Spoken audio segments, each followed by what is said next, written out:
What's up guys, welcome back to SL Premium. Today I'm going to show you how you guys can enable face unlock on the Xiaomi Mi A3.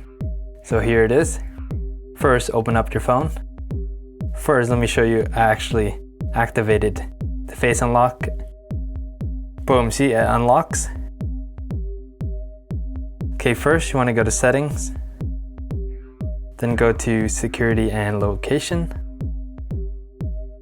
And then you simply click on face unlock, like it's just right there. Then you enter your PIN.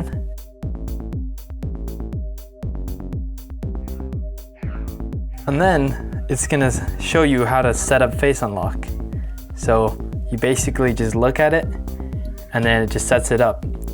Be aware, people that look like you can easily unlock your phone, or if they have a picture of you, which I tried to unlock but it didn't work.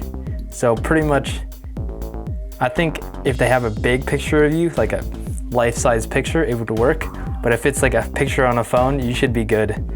And that's it guys, and that's how you get face unlock on the Xiaomi Mi A3. Make sure to subscribe. And by the way, if you want to keep using face unlock, do not update to Android Q or Android 10 because they actually remove the feature. So yeah, subscribe, smash the like button, and peace out.